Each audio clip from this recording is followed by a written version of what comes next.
Hi everyone, welcome to RnP Cricket Insights, our third day's catch up on Sri Lanka versus England third test at the Oval Cricket Ground in London. Sri Lanka are playing a test match in this particular ground after 26 years, where Sri Lanka won their last match played in this particular venue in 1998. As we covered that particular story in our weekly catch up, so you can go and see what happened there as well. So with that in the mind, Sri Lanka started the day's proceeding with the bat for their first innings when Kamdu Mendes and Dhananjay Silva were in the crease. I mean, we can't ask any better batters to play in the middle as far as the Sri Lankan team is concerned in English conditions, because both of them are having the better batting records in this particular tour, along with Pathum Nissanka. So early in the morning, unfortunately, Dhananjay Silva got out very early, having hit his third 50 in this tour. So he has scored 50 each in test matches, along with Kamdu Mendes also.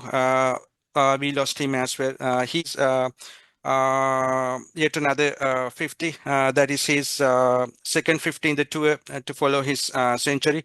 So altogether, Kamdu has scored 450s along with 3 centuries in his 6 test match career. And then most importantly, I think we should highlight the way Asita Fernando batted, because our top order batters didn't have any faith at all when it comes to Asita Fernando's batting, particularly Chandimal and Kamdu Mendes. But Asita Fernando showed that, he's a better batter than number 11 today. He took the aerial route, he took the down the ground strategy as well to their main bowlers. At the same time, he showed how capable he is when it comes to the reverse sweeps as well. Unfortunately, he got out with the same delivery, but up to that point in time, he showed a wonderful exhibition of batting skills as a number 11 batter. So ultimately, England started to play their second innings with a lead of 62. So they had the morale, and then they thought that they can play the baseball cricket very easily to take the game away from Sri Lanka, or to take the game to a point where that Sri Lanka can't reach at all. So that's what Dan Lawrence, who hasn't had a great series at all up to this point. So he tried something different to play baseball today, but didn't work at all that either for him. So, and then, the 1 point, Dhananjay Silva used Visha Fernando for the first time with the old ball. So that was very much appreciated, because, Visha Fernando has been really struggling with the new ball, bowling in the both sides. But, surprisingly, he bowled superbly with the older ball to get rid of Joe Root, the great batsman, as well as their other best batsman, Harry Brooks. And so Joe Root passed our greats Kumar Sangakkara's runs today, but after that achievements in the very next ball, he got out to Visha Fernando. So at one stage, England was 7 for 82 with a lead of 144 with just 3 wickets in hand when Jimmy Smith played with Ollie Stone. So afterwards, it was a blinder of an inning from Jimmy Smith to take the lead over 200, where that England ended up getting 218 lead, and eventually they scored 150 odd before they bowled out. So at the end of the day, Sri Lanka 90 odd for 1 wicket. So they lost the veteran Dimuth Karuratne. He did have a nightmare in this tour. 6 innings he played, he just managed to hit a 150. That was also not that convincing. But Pathum Nissanka is the one of the best batsmen that Sri Lanka do have at the minute, along with Kamdu Mendes. So Pathum Nissanka currently has been taking the game away from England. But tomorrow is very interesting. So Rakita, thanks for joining with me today as well. So far it's a good game. So we are seeing some glory to be achieved, but too early to say anything with the forecast and everything that we need to discuss also tomorrow, how that will come into play as well. So before going to that one, how do you see our Sri Lankan bowling today? I think it was a good show. So what do you have to say about that, at the same time, their strategy, England's strategy to go the baseball methodology today. Yeah, Prasad. So, when we lost our last 5 wickets for 50 odd runs today morning, so then England has tried to get the upper hand of the match. So that's why they went for the baseball from the beginning, and all somewhat it was seemed to be a successful strategy, but then our bowlers really bowled well, and they pitched the ball up, and they let the batsman play to the ball, and taken the edges, and make the batsman make mistakes, and likewise there was very good discipline in the bowling today. So that's why we could take 7 wickets for 82, and I think in one stage they were cruising at 56 in 10 overs or something, losing only 2 wickets. But within 26 runs, we have taken 5 wickets in that period, little session of time, and uh, that's where the game has changed to our end once again. And yeah, for the first time in this series, Vishwa has shown his skills, his real skills, and he took the prize wicket of Joe Root and the attacker Harry Brook.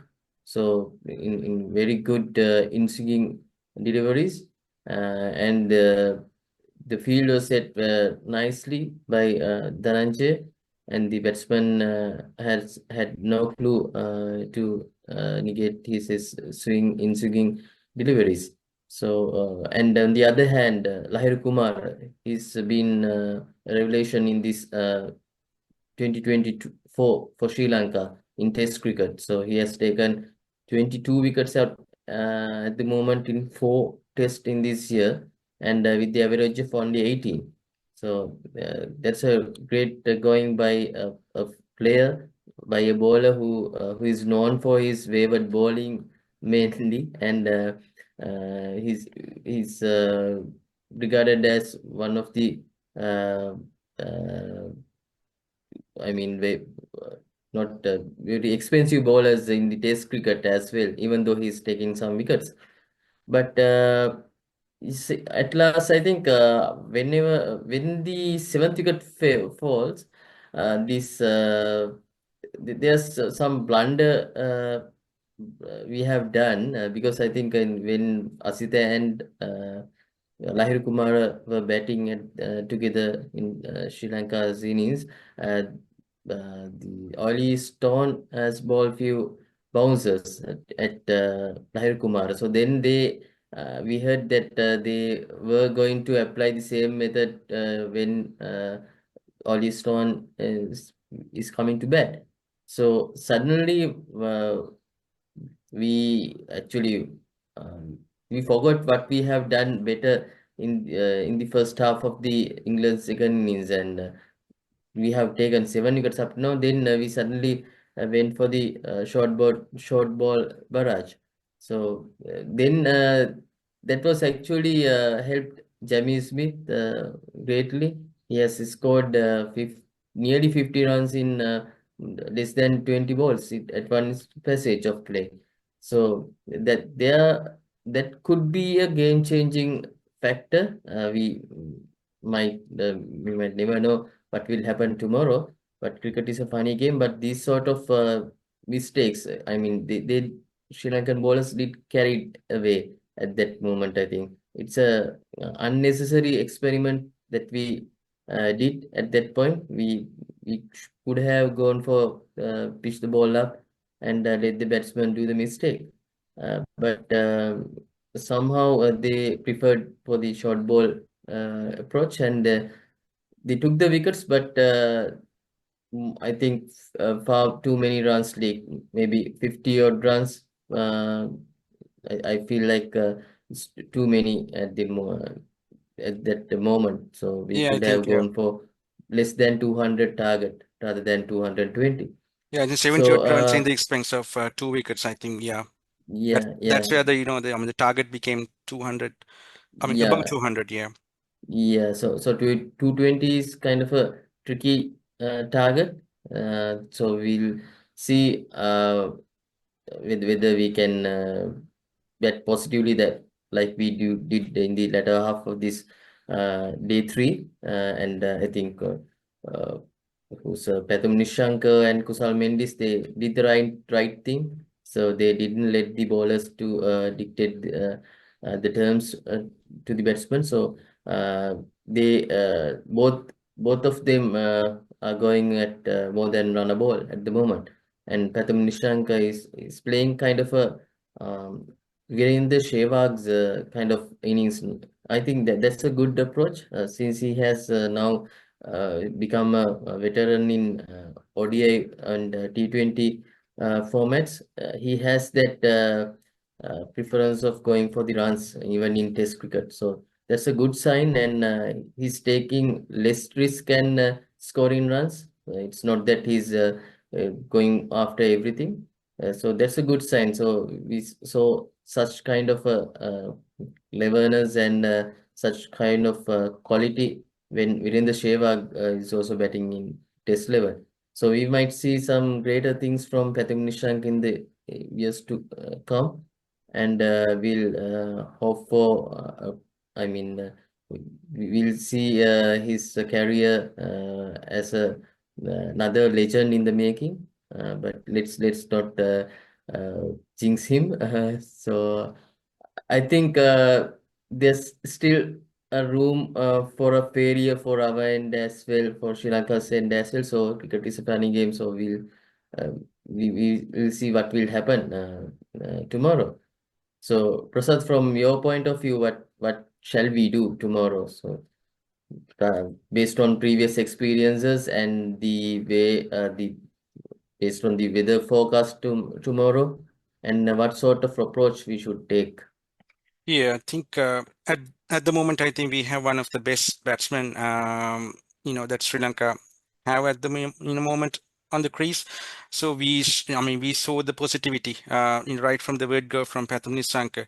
So he was joined by Kusal Mendis. So I think Kusal Mendis can't ask any better batsman to play in tandem at the moment when Pathum is going after the bowling without any kind of a risk at all. So that's the significant part of his.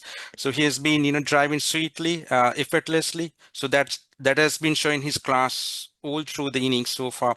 And even, the great commentators like, Ricky Ponting, Mark Butcher, they have been, admiring him right from the word go as well. So I think, I mean, tomorrow they have to, continue with that positive mind frame, but the tomorrow's ball game would be slightly different. Why I'm saying that?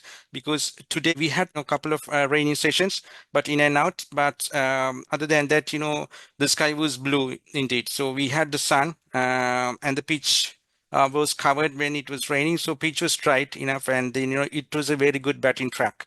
Even though England threw their wickets in some intervals. So tomorrow the forecast would be cloudy, overcast, and in the very first hour, the ball will be doing something. So ball is always nipping here and there. So that's where I think Pathum and Kusal Mendis have to play sensibly.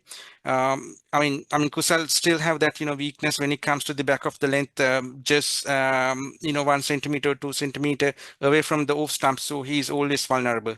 So that's where he has to focus on tomorrow, because we can't afford to lose 2 or 3 wickets in the first hour. If that is the case, then England will be in the box seat. Then they will be playing their game afterwards.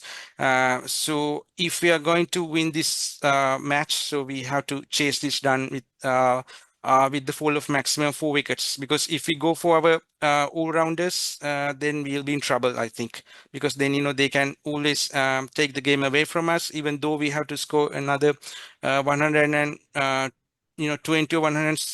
25, 25. 25, right? Yeah, 25 odd runs. So, yeah. So I think in the first half will be the key in the first half, we have to play very sensibly, but whenever the ball is there, so we have to go after it and hit it. So no second measurement, because if we decide to hit, whenever there is a width, so we have to go at it without any half measures. Because if we have any half measures, then always there's a chance slip cordon to come into play. So if we hit hard like Sanat Jayasuriya did back then, it will fly over the slip cordon either. So that's what we have to do, because we can't change the weather, so we can't change the ball either. So that's what the cricket is all about. But we have to play our brand of cricket. That's what we saw up to this point in time from Pathum Nissanka, and luckily we saw the same thing from Kusal Mendis also, because he worked really hard during the Lord's Test in the nets with Ian Bell as well as with Tina Kandambi.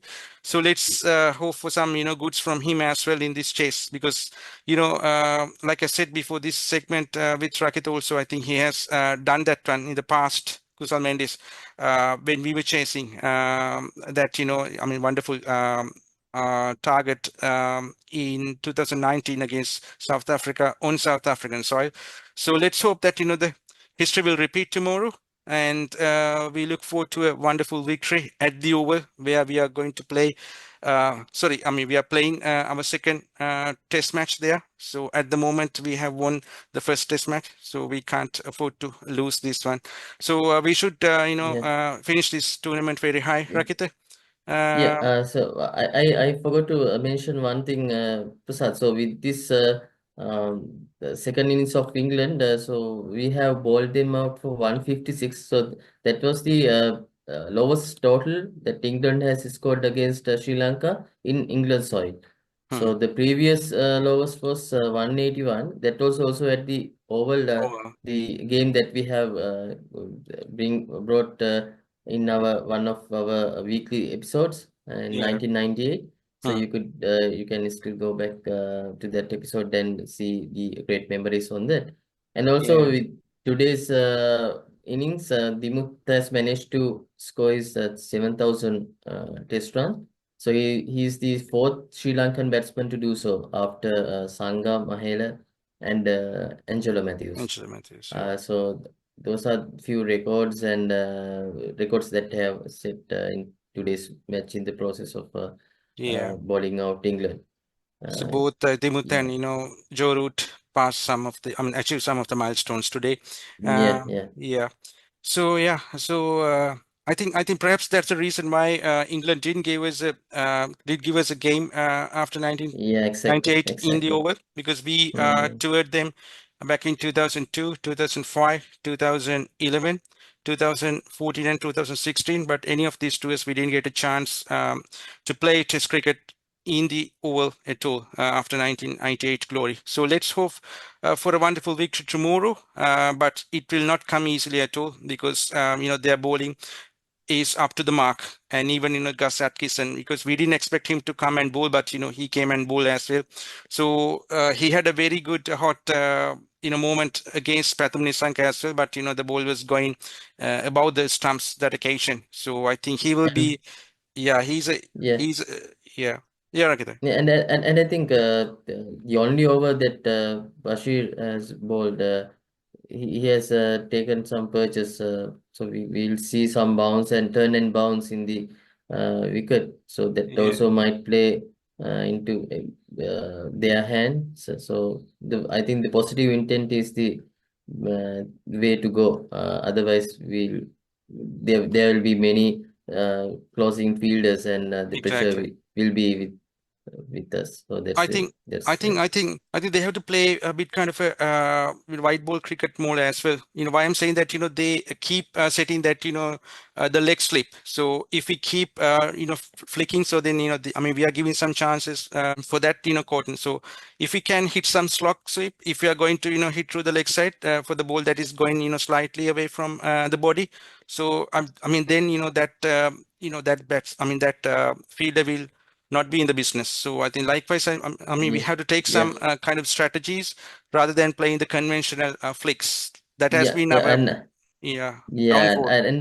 then I think Prasad, we have to break these targets into shorter targets. I mean, Yeah. we have to first we have to bring the target to double digits. So then onwards we have to take 25 runs of passages. Then see how we can approach, what are the maximum wickets that we could be at Yeah. achieving those 25 runs. Yeah. Likewise, let's go by smaller targets, and then it will ultimately we can reach the target without much issues. But if we are going, if we are too greedy and going for the runs without any sort of plan, then it will be a uh, disastrous innings for Yeah. us. Yeah, Yeah, so I think I can highlight three main points. So when it comes to Pathum, I think he has to take care of the nipping back delivery because he has been struggling with that when it comes to the swing ball because nipping away delivery he normally plays whenever it's due, so he leaves. Otherwise, he cuts. I mean, when he cuts hard. So I mean, there's no chance for the fielders. And the other one is that when he's flicking, so I think he should not be flicking at all when the leg slip is there. So better to yeah, go with the slog for them for that option. And when it comes to Kusal Mendes, as I mentioned, he's struggling with the nipping away delivery. Nipping back delivery, he normally plays well because he pulls well as well. But for him, I think back of the length, nipping away delivery, where he has to leave when it's due because he normally poke at it and then he goes, even though he scores 50 or something whenever he's seen the ball really well. But unfortunately, he has been getting out with that delivery in these conditions. So if we can score like 150 while these two batsmen are on the crease, then I think we are in the game. Because from there, I think we have around 70 odd to take for the rest of the batters. I think definitely they should do that.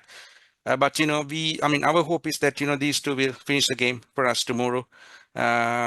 That's our hope. So those are the points that they have to focus on. And also, I think we should not let Bashir to settle down in this track. So whenever it's due, I think we should step up and hit through the line. And I think definitely Pathum will go after him, both offside and the leg side, because he normally plays a slog sweep as well.